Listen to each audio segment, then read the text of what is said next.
Les invito a que abran las copias de la palabra del Señor que tienen en sus manos en el Evangelio de Juan, capítulo 1, versículos del 6 al 13. Les doy unos segundos para que puedan ir a sus copias digitales o impresas de la palabra del Señor. Juan 1, versículos del 6 al 13.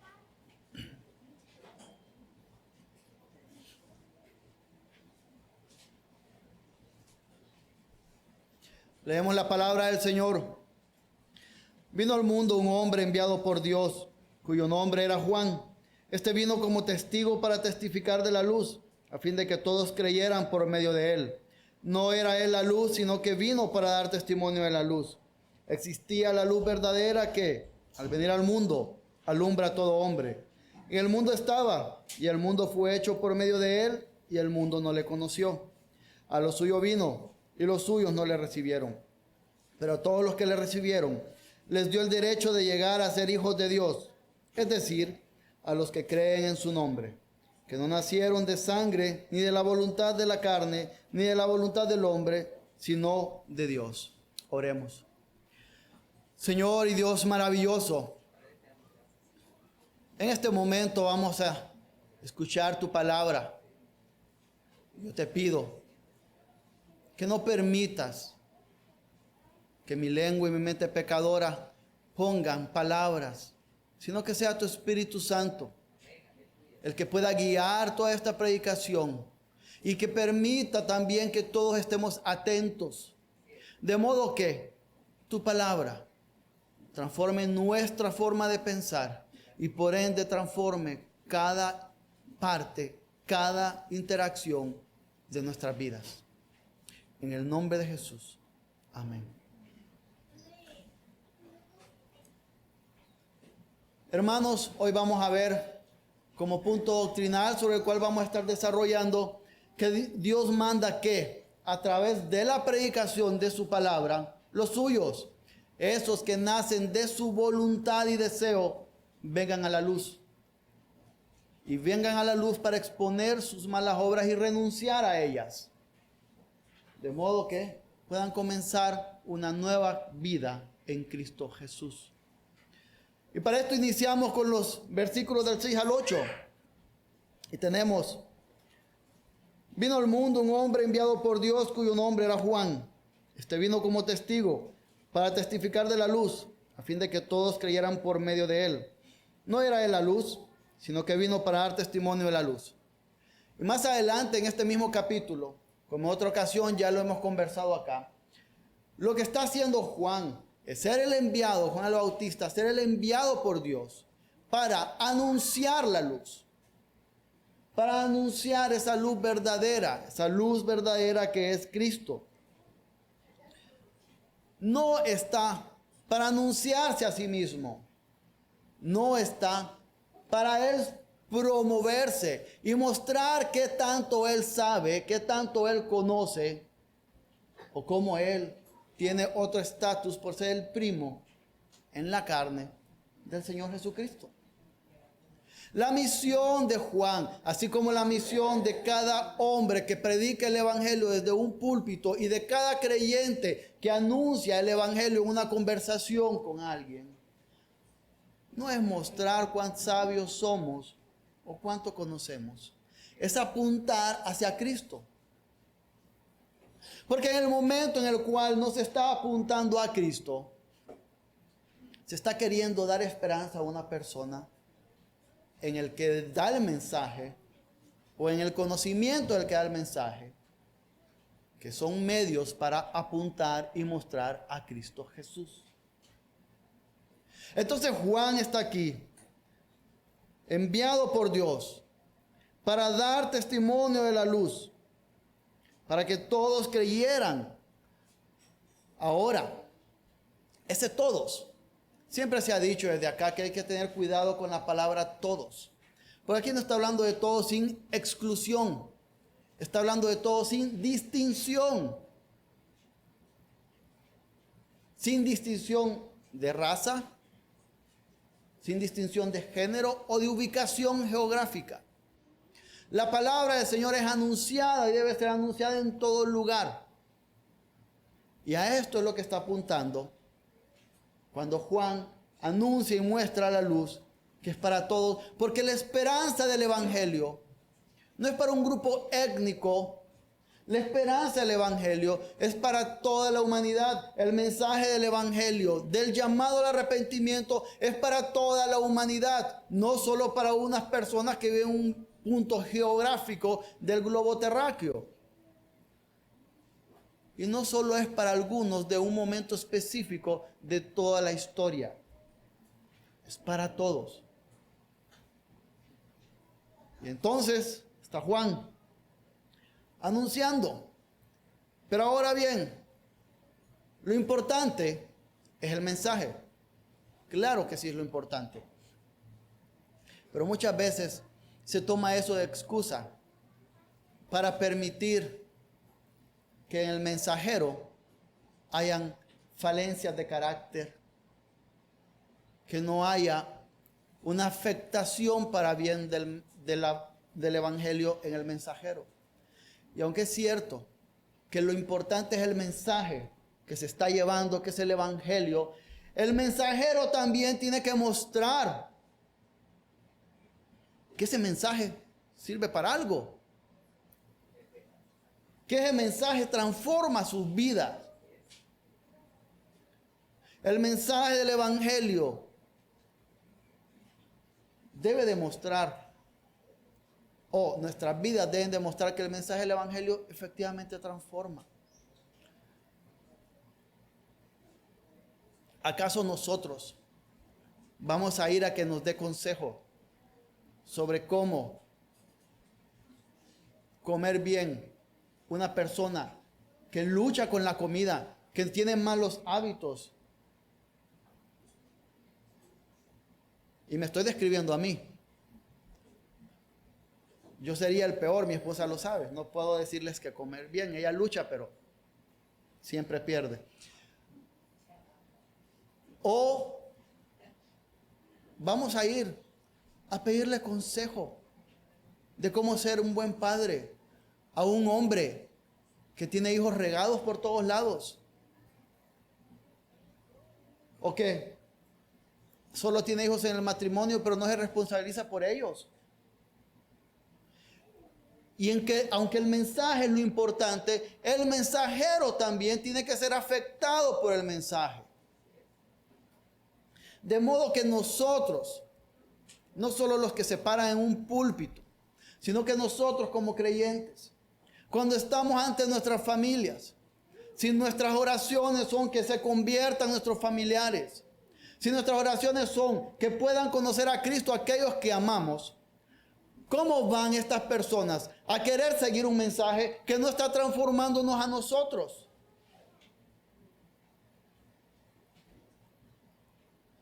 El mensajero tiene que ser afectado por el Evangelio. Y todos podían dar fe de lo que sucedía con Juan. Más adelante lo vemos. Que hasta le llegan a preguntar, ¿eres tú el Cristo? Porque veían cómo era consistente con lo que estaba predicando. Creyente, si ustedes quieren que aquellos que ustedes aman sean transformados por el Evangelio, permitan que el Evangelio, a través del Espíritu Santo, transforme sus vidas. Padres, abuelos, todos queremos que nuestras generaciones conozcan a Cristo. Pero no van a querer conocer a un Cristo que nosotros no conocemos. Conocemos a Cristo nosotros.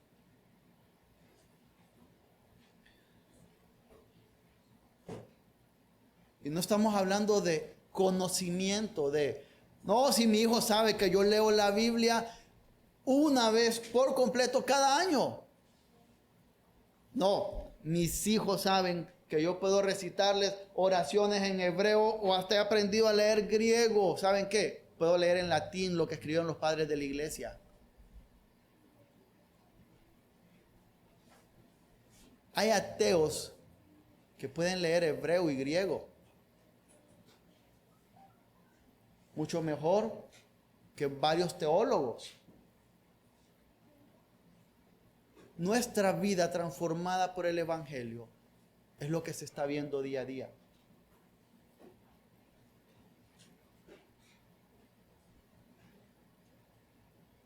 No era él la luz, dice el versículo 8, sino que anunciaba la luz. ¿Y por qué anunciaba la luz? Porque Romanos 10, del 13 al 15 nos dice: porque todo aquel que invoque el nombre del Señor será salvo. ¿Cómo pues invocarán a aquel en quien no han creído? ¿Y cómo creerán en aquel de quien no han oído? ¿Y cómo oirán sin haber quien les predique? ¿Y cómo predicarán si no son enviados? Tal como está escrito: cuán hermosos son los pies de los que anuncian el evangelio del bien. La predicación es el medio por el cual el Señor ha establecido que vengan a conocimiento de Él aquellos que Él ha amado. Pero, recalco, así como el mensaje es importante, se tiene que mostrar que el mensajero ha sido afectado por ese mensaje del evangelio. Llegamos luego a los versículos 9 y 10. Existía la luz verdadera que, al venir al mundo, alumbra a todo hombre. En el mundo estaba, y el mundo fue hecho por medio de él, y el mundo no le conoció. Y llegamos primero a esta parte, esta luz verdadera que siempre ha existido. Porque como veíamos el domingo pasado, se deja bien claro que Cristo Jesús es Dios desde la eternidad hasta la eternidad. Y esta luz verdadera ha estado ahí. Ahora bien, vino al mundo. Vino a mostrar la luz. Y cuando dice mundo, se refiere a la totalidad del mundo. Romanos 1 y Romanos 2, que se leyó acá hoy, apuntan a mostrar gentiles, es decir, todo el que no era judío, y judío, todo el que había heredado la ley. Ambos se les muestra que son pecadores y necesitan de Cristo. Y por eso llega, y en el 3:23 de Romanos dice: por cuanto todos pecaron y están destituidos de la gloria de Dios. Esa luz verdadera viene al mundo porque el mundo por completo, en su totalidad, todos necesitan esa luz. No hay nadie que pueda decir: yo no necesito a Cristo. Y aunque muchas veces el día a día o las posesiones o lo que alguien logre puede hacerle creer o tener la ilusión, como un oasis en un desierto, de que todo está bien, pero alrededor todo está seco, arena, sol, y el oasis desaparece pronto. Podemos ver a cualquier persona, podemos pensar en cualquier persona. Todos saben que en el 2008 hubo una crisis financiera fuerte por unos temas inmobiliarios. Y yo leía una historia de un hombre alemán que tenía una gran cantidad de dinero. Ni siquiera me imagino, traté de hacer cuántos ceros había cuando hice la conversión de dólares a lempiras, y era una exageración. Y a raíz de la crisis financiera, su fortuna vino a la mitad. Y fue tan desdichado que se tiró enfrente de un tren para que lo destripara. Porque su oasis había desaparecido. Porque eso que creía que para nosotros, si me hubieran dado la mitad de la mitad de la mitad de la mitad de la mitad, yo, déjenme, la hubiera dicho. Pero confiaba en eso, porque la esperanza la tenía puesto en posesiones. Su esperanza la tenía puesto en dinero, así como muchos de nosotros podemos tener la esperanza puesta en cualquier persona o cosa fuera de Jesucristo. Yo hace poco les decía, o hace poco escuchaban en la oración pastoral, Abigail, como todos saben, tiene diabetes.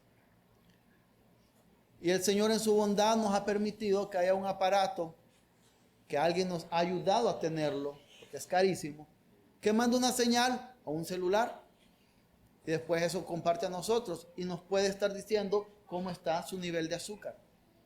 Y eso es muy útil en las noches, porque así si se le baja, suena una alarma y es fácil despertarse y estarla viendo.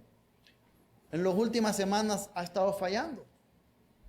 Ariel, quien nos ayuda a cambiarle las baterías, ha estado ahí y no ha estado funcionando.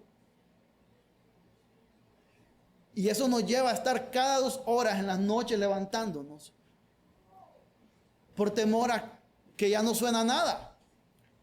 Porque hemos estado confiando en un aparato. Y cuando empieza a andar bien, qué bonito, qué bien, y de pronto deja de funcionar y empiezan las alarmas a sonar por todos lados porque estamos confiando en un aparato. Y eso es lo que suele suceder. Las personas podemos creer que no necesitamos de Cristo porque estamos confiando en todo lo que tenemos. Pero ¿qué pasa si nos quitan todo eso que tenemos alrededor? ¿Cómo nos vamos a sentir? ¿Qué les da seguridad a ustedes? ¿El trabajo? ¿El esposo? ¿La esposa? ¿Los padres? ¿Qué les da seguridad? Imaginen que todo eso que les da seguridad se va.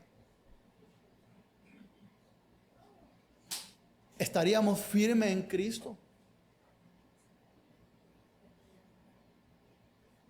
¿Entendemos que necesitamos de Cristo?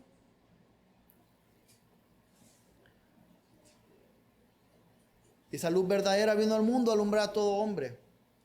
En el mundo estaba y el mundo por él fue hecho, y el mundo no le conoció. ¿Saben por qué no le conoció? Porque cuán hermoso podemos decir que es estar en la oscuridad donde nadie sabe lo que hay en nosotros o nadie puede ver. ¿Saben por qué el mundo no le conoce? ¿O por qué nosotros mismos a veces como creyentes no vamos a la luz? Porque estamos deleitándonos en la maldad de nuestro pecado. O porque nos da miedo ser expuestos. Cuando se va la luz en una noche oscura, no se ve nada. Todos lo saben. Pero a medida que en las casas se enciende una vela, por aquí, por allá, cuando se va acercando, se va viendo todo. Vamos viendo y nos van viendo a nosotros. Pues ese es Cristo. Es una luz que alumbra y que expone lo que hay en nosotros. Juan 3:19 dice, y este es el juicio, que la luz vino al mundo y los hombres amaron más las tinieblas que la luz, pues sus acciones eran malas. Porque todo el que hace lo malo odia la luz y no viene a la luz para que sus acciones sean expuestas. El mundo, ¿por qué no le conoció? Porque no quiere estar en la luz. ¿Quiénes no les conocen? Y olvidemos el mundo. A veces es fácil cuando decimos mundo porque queremos externalizarlo a otros. Pero hablemos de nosotros, porque a veces nosotros no nos acercamos constantemente a esta luz. Porque queremos seguir revolcándonos en el fango de nuestro pecado. Pues queremos seguir sintiendo ese deleite que está ahí. Y otras veces, porque tenemos temor. Temor de no poder vencer una conducta pecaminosa que no va a ser vencida por nosotros mismos. Necesitamos ir a esa luz. El peor error que puede cometer el ser humano, el creyente, es pensar que estando alejado de Cristo, por temor es lo mejor. Que no me acerco a Cristo porque es que yo le voy a fallar constantemente. Pero es que entendamos que no depende de nosotros, no es nuestra fortaleza. No somos nosotros quienes nos hacen permanecer firmes. Es el Espíritu Santo del Dios Trino que nos hace estar firmes en Él, aunque caigamos. Porque cae el justo y el Señor lo levanta. ¿Qué causa que no querramos ir a esa luz? ¿Qué hay en nosotros que nos hace ocultarnos en la oscuridad, en las penumbras de la noche, en lugar de acercarnos a esa luz que alumbra a todo el mundo? ¿Qué es? Es deleite. Ese deleite está llevándote, hermano, hermana, camino al infierno. Es temor. Temor a no poder vivir la vida que Dios demanda. El Espíritu Santo, el mismo Señor, es quien nos capacita para vivir esa vida que Él demanda. Así que vayamos a esa luz.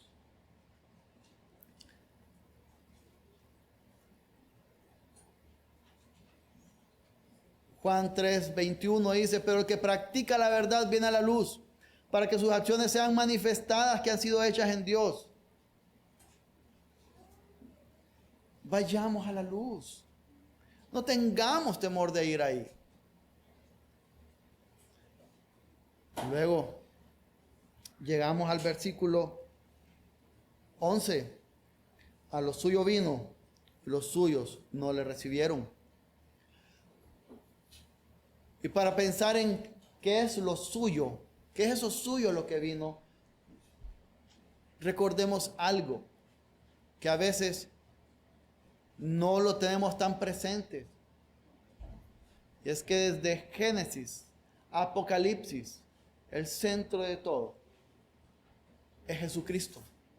Y siendo Jesucristo el centro de todo desde el inicio, en Génesis 3:15, después del pecado de la humanidad y después de haber fallado y no haber cumplido lo que Dios manda, comienza Dios a dar las maldiciones que el pecado causaron.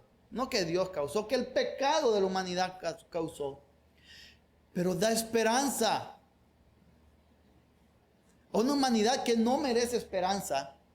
Le da esperanza y le dice en Génesis 3:15, y pondré enemistad entre tú y la mujer, entre tu simiente y su simiente, él te herirá en la cabeza y tú le herirás en el calcañar. Y está hablándole a la serpiente y está diciendo, vendrá alguien que te aplastará. Y a quien está llevando, a quien está apuntando, es a Cristo mismo.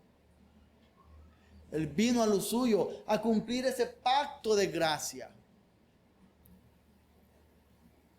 que es un reflejo del pacto de redención que la Trinidad dispuso desde antes de la creación para salvar a aquellos que ha amado. Él vino a lo suyo. Y entendamos bien esto.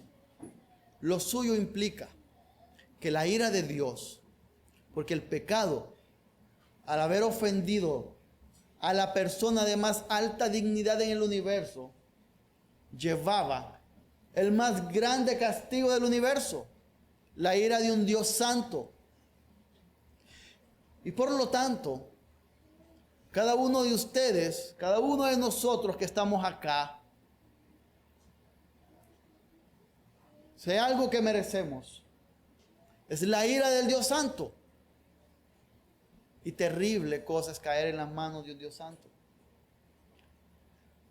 Y Cristo lo que hizo, lo suyo es venir por los suyos y decir que la ira de Dios cayera sobre él, la ira santa cayera sobre él y su justicia cayera sobre nosotros.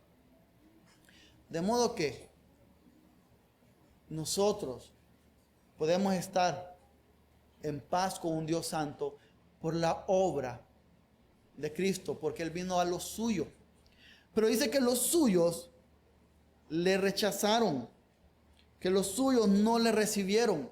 Y cuando está hablando de los suyos, está implicando el grupo étnico en el cual nació en la carne Jesucristo. Y cuando dice que los suyos no le recibieron, es una bendición. Porque cuando los suyos no le recibieron, como podemos ver en la narración del libro de los Hechos, que cuando Pablo vio que los judíos no le hacían caso al evangelio, él dijo, voy a los gentiles. Cuando los suyos no le recibieron, el pacto de gracia mostró una nueva dimensión, ese nuevo pacto. Ya no solo aplicando un grupo étnico y a los que entran en sino que extendiéndose a cada pueblo y nación. llegando a cada rincón de este planeta. Y vemos cómo, Génesis 15:5, Dios, hablando con Abraham, le dice la narración, y lo llevó fuera y le dijo, ahora mira al cielo y cuenta las estrellas, si te es posible contarlas. Y le dijo, así será tu descendencia. Y luego saltamos algunos siglos y vamos a Gálatas 3:8. Y la escritura, previendo que Dios justificaría a los gentiles por la fe, anunció de antemano las buenas nuevas a Abraham, diciendo, en ti serán benditas las naciones. 13 y 14 del mismo capítulo. Cristo nos redimió de la maldición de la ley, habiéndose hecho maldición por nosotros, porque escrito está, maldito todo el que cuelga de un madero, a fin de que en Cristo Jesús la bendición de Abraham viniera a los gentiles, para que recibiéramos la promesa del Espíritu mediante la fe. Efesios 2 del 1 al 22. Recordad pues que en otro tiempo vosotros los gentiles en la carne, llamados sin circuncisión por la tal llamada circuncisión, hecha por manos en la carne. Recordad que en ese tiempo estabais separados de Cristo, excluidos de la ciudadanía de Israel, extraños a los pactos de la promesa, sin tener esperanza y sin Dios en el mundo. Pero ahora en Cristo Jesús, vosotros que en otro tiempo estabais lejos, habéis sido acercados por la sangre de Cristo, porque Él mismo es nuestra paz, quien de ambos pueblos hizo uno, derribando la pared intermedia de separación, aboliendo en su carne la enemistad, la ley de los mandamientos expresados en ordenanzas, para crear en sí mismo de los dos un nuevo hombre, estableciendo así la paz, y para reconciliar en Dios a los dos en un cuerpo por medio de la cruz, habiendo dado muerte en ella la enemistad. Y vino y anunció paz a vosotros que estabais lejos, y paz a los que estaban cerca, porque por medio de él los unos y los otros tenemos nuestra entrada al Padre en un mismo espíritu. Así pues, ya no sois extraños ni extranjeros, sino que sois conciudadanos de los santos y sois de la familia de Dios, edificados sobre el fundamento de los apóstoles y profetas, siendo Cristo Jesús mismo la piedra angular, en quien todo el edificio bien ajustado va creciendo para ser un templo santo en el Señor, en quien también vosotros sois justamente edificados para morada de Dios en el Espíritu. Cristo es eterno. Y continúa. Cuando los suyos no le recibieron, estaba inaugurando el nuevo pacto. Ese nuevo pacto que era mejor, porque a nosotros, que no éramos parte de ese pacto, vino la gracia y nos alcanzó. Así que cuando leamos esto, estamos viendo, como también dice en Romanos el apóstol Pablo, inspirado por el Espíritu Santo, que la dureza de unos abrió para otros el camino al Padre. Los versículos 12 y 13.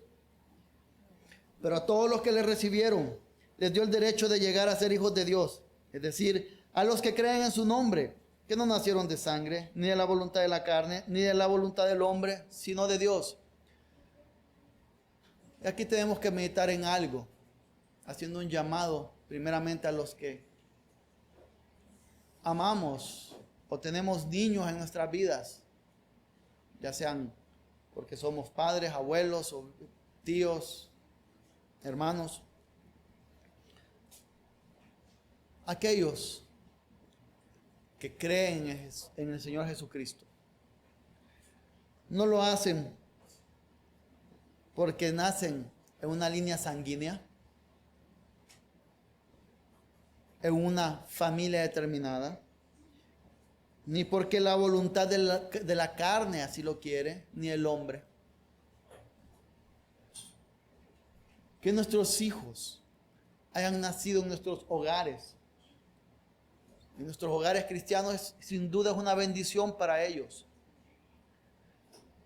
Pero si ustedes, si nosotros no les mostramos a nuestros hijos, a nuestros niños, la necesidad de Cristo, estamos haciendo gran cosa. Si nosotros, cuando vamos a disciplinar a un hijo, lo que queremos es corregir una conducta, porque nos avergüenza, ay no, este niño me va a pasar muchas penas en la calle. no estamos haciendo nada. Porque lo que tenemos que mostrar es la rebelión en el corazón del niño y decirle cómo esa actitud, lo grave de esa actitud no es que me avergüenza porque estoy pensando en mí, siendo egoísta, sino que mostrarle que esa actitud está en clara rebelión contra los mandatos de Dios, en contra de la autoridad máxima que es el Señor. En nuestro hogar, en nuestra interacción, en el día a día. No podemos dar por sentado que solo porque nuestros hijos se aprendieron el Padre Nuestro, que porque saben el orden de todos los libros de la Biblia, ¡ay, qué alegría! Y no es malo eso.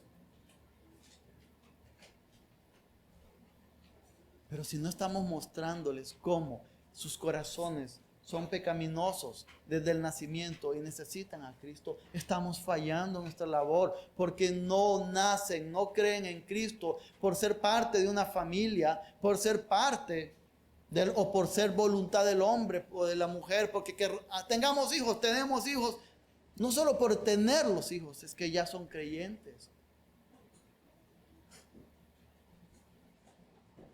Es por el deseo del Señor. Y por eso tenemos que apuntar hacia ellos. Ahora bien, niños ustedes, no solo porque han nacido en un hogar donde se han escuchado en las noches o durante los días que se habla de la palabra del Señor, o porque han aprendido a orar de la forma como oran sus papás, no crean que por eso ustedes tienen el derecho y tienen ganado el cielo.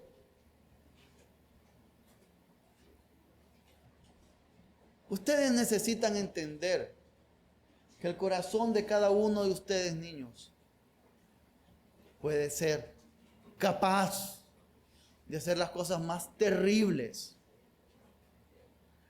Solo pensemos en esas personas de las cuales solo vemos en las noticias, que han hecho cosas terribles. Una vez fueron niños. Niños, ustedes tienen el beneficio de la predicación de la palabra cada domingo. Ustedes tienen el beneficio de la predicación de la palabra en los devocionales familiares con sus papás. Pero mientras no haya arrepentimiento en sus corazones, van a seguir sumidos en sus pecados.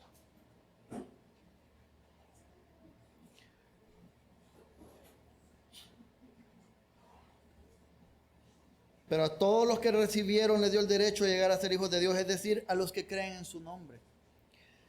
Y lo que caracteriza al ser humano actual, al ser humano contemporáneo, es la relatividad.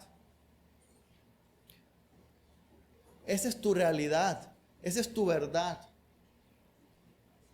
Esa es tu forma de llegar a Dios. Y el ser humano contemporáneo no puede comprender cómo puede haber solo camino para estar en paz con Dios. Y quieren entonces abrirse a nuevas experiencias filosóficas o religiosas. Y a veces nosotros mismos también lo hacemos. Y una vez con mi esposa estábamos conversando con un matrimonio creyente, con hijos adolescentes. Y el padre, el hombre de este matrimonio dijo: a mis hijos yo los dejo que ellos no lean y vean de hinduismo, de aquí, de allá y de todo este tipo de cosas, y después ellos decidirán. Si su hijo está dentro de su casa y su casa comienza a tomar fuego y las llamas se elevan y todo se está quemando, sus hijos están ahí, usted va a decir: no, yo lo voy a dejar que él analice y vea por qué ventana se puede tirar o cuál es la mejor forma para que él salga. Va a correr. No le va a importar quemarse. Va a correr a sacarlo de ahí. Aunque su hijo esté enojado y diga: no me importa el fuego porque estoy jugando con mi Wii.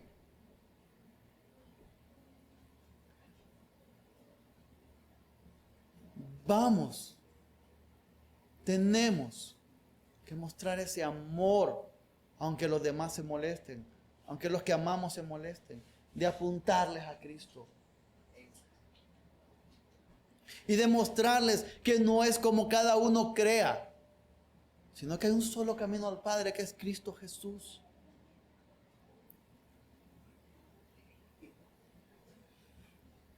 Y es cierto, señalar a Cristo va a generar malestar en otros. Y es probable que las personas que amamos dejen de amarnos o nos odien de forma terrible. Y es probable que al mostrar a Cristo a otros, sus hijos, esos seres que por naturaleza solemos amar tanto,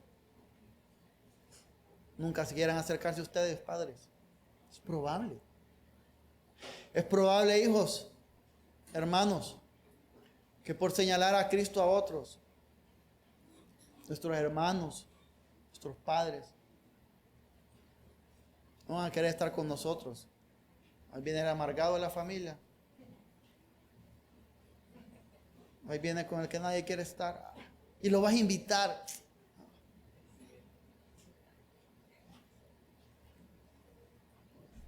Pero ¿qué nos importa más?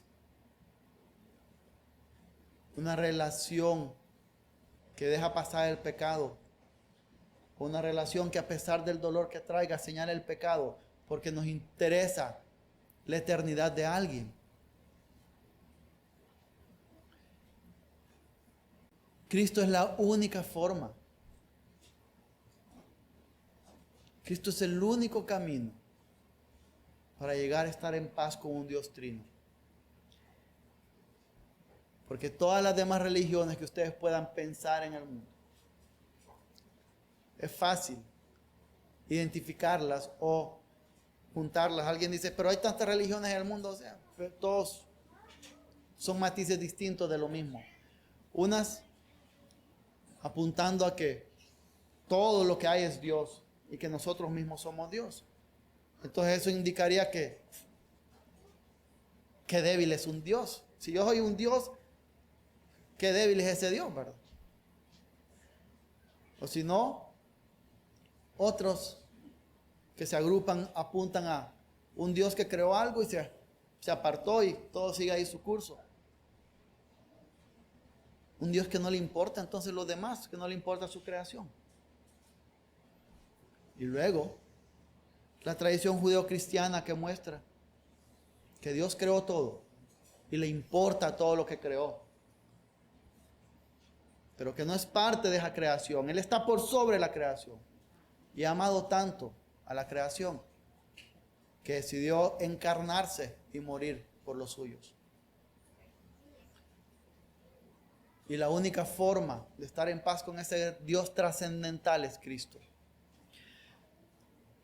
¿Por qué esto es importante?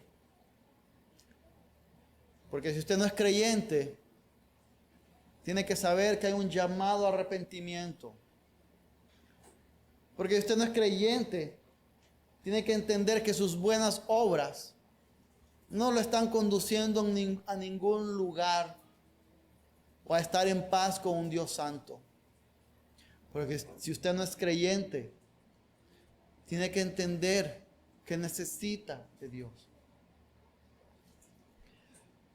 Y si usted es creyente, así como Dios mandó a Juan el Bautista a anunciar las buenas nuevas, nos manda a anunciarlos, pero el mensaje tiene que afectar al mensajero. Y si usted no está siendo afectado por el mensaje del Evangelio, no está siendo mejor que muchos ateos que hacen muy buenas obras. Si nosotros nos paramos con alguien no creyente y nuestra forma de hablar es igual, si nuestra forma de pensar es igual, Si nuestra forma de actuar y de ver la vida, con esperanza o sin esperanza, es igual. Tenemos que ir en arrepentimiento hoy mismo ante el Señor y pedirle que Él mismo nos ayude a vivir de la forma que Él demanda que vivamos. Hay un pecado remanente en nosotros con el cual vamos a luchar. Pero una cosa es dejar que ese pecado esté ahí, revolcarme en él, y otra cosa es llevarlo a Cristo y mortificarlo diariamente. Es importante que recordemos, todos, creyentes y no creyentes, hay una luz a la cual todos debemos de ir. Aunque a veces la luz quema, los procesos de sanidad son dolorosos. Necesitamos a Cristo, cada uno de nosotros. Oremos. Señor, hemos escuchado tu palabra. Yo te pido que permitas que permanezca en las mentes de cada uno aquello que ha venido de ti. Si ha habido algo que en mi pecaminosidad o falta de conocimiento se ha dicho que no sea tuyo, quítalo de la mente de todos. Que aquello que ha venido de tu Espíritu Santo pueda resonar profundo en nuestros corazones, pueda llevarnos a actuar y pensar de una manera que glorifique al Dios Trino, que te glorifique a ti, oh Señor. Ayúdanos a entender nuestra necesidad de Cristo para el no creyente y para el creyente cada día. Ayúdanos a recordar que a pesar de todo, en medio de todo, hay esperanza en Cristo. En el nombre de Jesús. Amén.